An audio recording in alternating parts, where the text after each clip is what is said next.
quick reminder, if you have not done videos 1 or 2, go back, look at those. This will make a lot more sense. Okay, we are back in our budgeting spreadsheet, the place that we live. Again, you can use your own spreadsheet. You can use a notebook. You can use whatever you want, a budgeting app if you have one. But this is just a way for you to kind of see the whole system with one tool that is also available for sale. I mean, but moneygalcoaching.com if you need it. So what we did was last step 2, we combined our fixed expenses, our variable expenses, all the 90-day tracker items. We combined it with our goals, our North Star, the items that we want to accomplish in life. And we put them all together in one spot because it's hard to save for your goals over here with your mortgage and your cell phone happening over here. And it's just a big mess. So we like to keep it simple. We like to keep everything together. And this is truly the best way to do that. So here we are in the spreadsheet. I actually just copied from the 90-day tracker the average, the 3-month average amount, and I'm just going to paste them in here. So if you don't want to copy and paste, all that looks like is writing down the fixed expenses that you have that are monthly. $1,000 for my mortgage every month, $132.75 for my car insurance every month. But then this $217.22 number, this did come from my 3-month average. So make sure you do that work. This part doesn't work without step 1. So if you haven't watched the first video, go back to do step 1 and then step 2, and then come back to step 3. So here we are. We pasted everything in. Up here at the top, I did have my monthly salary listed. I want to keep that top of mind. I want to know how much money I'm trying to get to, because today we are all about making this a zero-based budget. And if you don't know exactly what a zero-based budget is, let me tell you.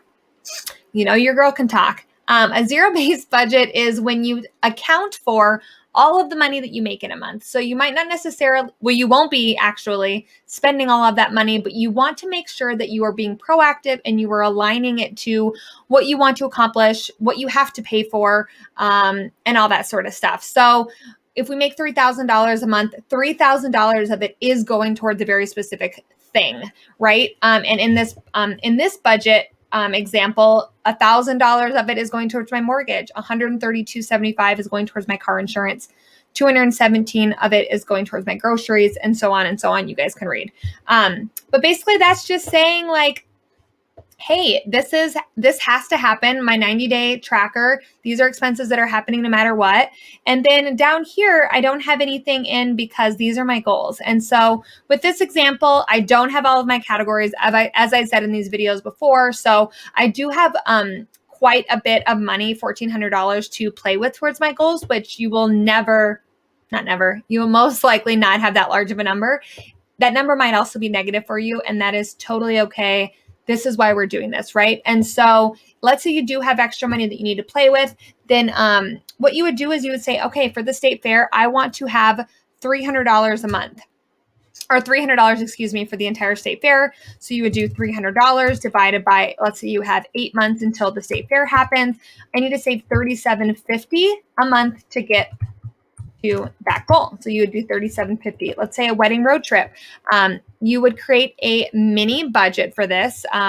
Check out another video if you haven't already about mini budgets. But let's say you come up with a number and you need $5,000 for this road trip wedding. It's gas, it's hotels, it's the wedding present for the bride and groom. It is food and beverages along the way, all the stuff, $5,000. And you have 15 months to save for it. It's over a year from now, but you're trying to be proactive. You're going to save $333.33 a month. So we'll just say $334 in case we need a little bit of extra money. And so as you're typing this in, you can see this number that you have available going down, and that's what we want to do. We're slowly accounting for all the money that we want to spend in here. If I have a race that I want to go to, let's say it's only going to cost me about $1,000. It's not that far away, but it's a little far, and it's actually going to be in 6 months from now. I need 166. We'll do $167 a month. So you get the point. Do that for all of your categories and all of your saving items, your North Stars. And we will come back to see how we are going to make this all work together.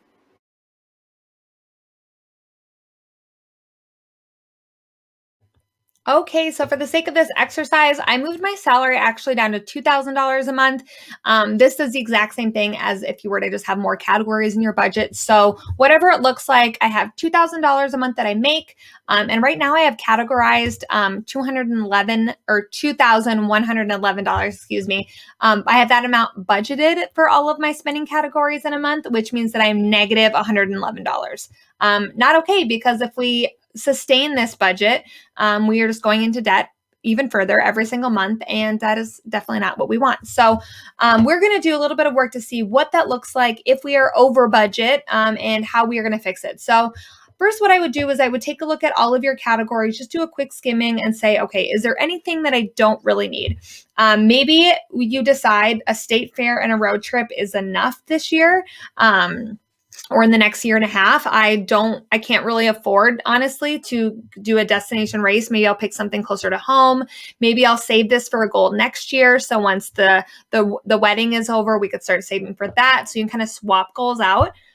Also, what you can do if it's kind of non-negotiable, like you're going to this wedding no matter what, a race isn't really non-negotiable, but maybe you already bought your entry in and it's really expensive and you don't want to lose on that money. So then you can start looking at what other areas in my life can I reduce my spending. So monthly averages are a good way to kind of take little chunks here and there, but you don't want to skim too much off because, again, these are the averages of what we actually spend. And so if you cut your groceries from 217 down to 150, like you're really going to have to be proactive and intentional about not buying groceries as much, or you need to like go to cheaper grocery stores. But I can maybe get away with like $200. That's only $17 a month that I need to keep an eye out on. That sounds doable. Looking down, restaurants, for home furniture, again, these are just examples, so your numbers will be a lot higher than this most likely. But what are some other ways that I can cut out some of the spending in my life? And if one thing to look at is the amount of subscriptions that you have. Maybe you have Netflix, Hulu, Amazon, Disney Plus, you have all the things. Okay, it's only like $5 or $10, $15 per subscription, but that adds up to quite a bit of money. Maybe we just vow to ourselves that we're only going to have maybe one at a time, or only a couple, or we're going to share passwords with friends. You can look at your gifts. Like, can you realistically afford to give presents to people if you are going into debt every month? I would say absolutely not. We can get creative with what our gifts are. It's maybe our time, it's our talents. Are you a painter?